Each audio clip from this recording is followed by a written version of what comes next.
Yeah! What the fuck shit? Okay, sorry. This is Daft Apollos Music, bringing you honest music reviews from the hills of eastern Kentucky, and this is an album by the Black Keys. The name of this album is Brothers. I had to.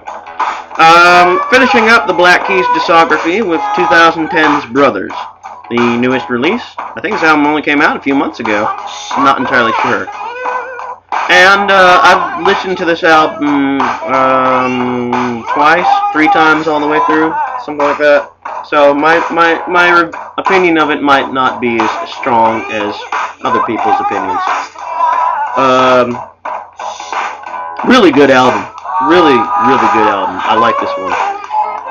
It seems like they cleaned up some of the experiments and some of the missteps from Attack and Release, and released just a really strange, but at the same time really powerful, rockin' cool album.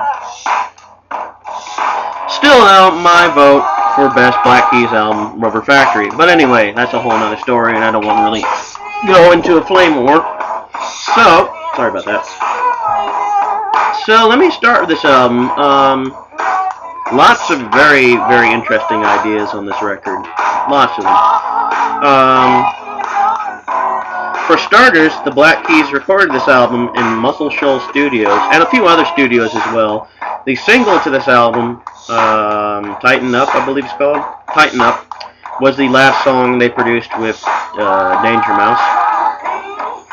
And just a really good album.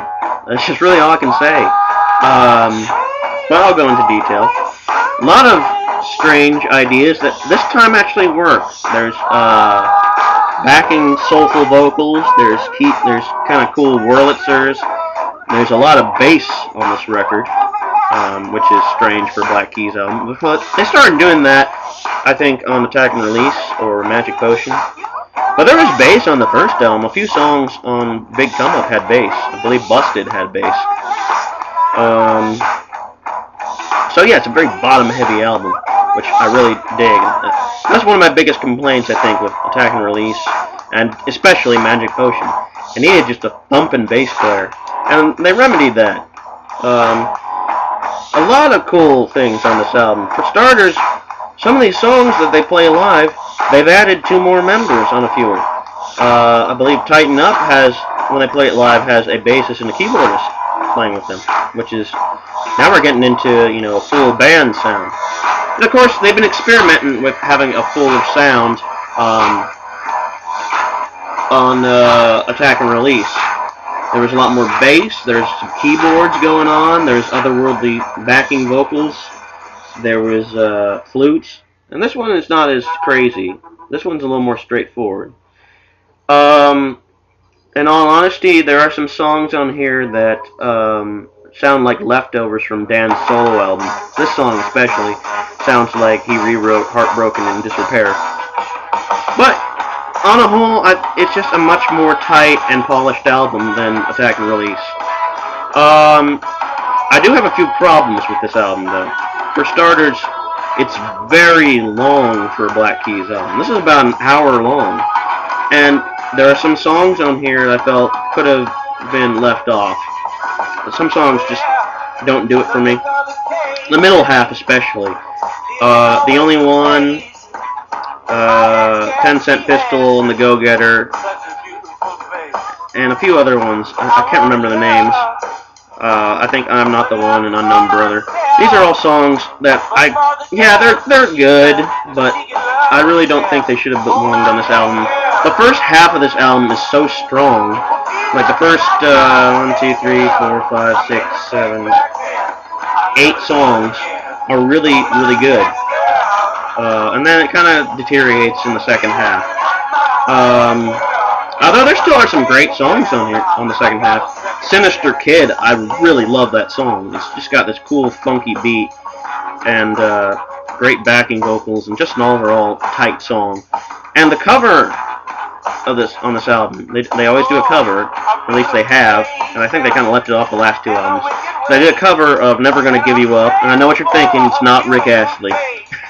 It's a Isaac Hayes cover, I believe, from his album Black Moses. I did the research, yes. But you know what the problem is? That cover, Never Gonna Give You Up, is the best thing on the album. It's fucking amazing. And that's great, but at the same time, it's like they couldn't make great enough material to top that song.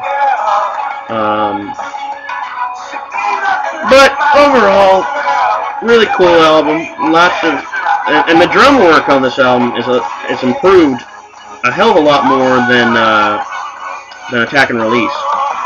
And I love the breakdowns on this album. They're very, like this song especially, with the soulful vocals and then the weird keyboards. I love it.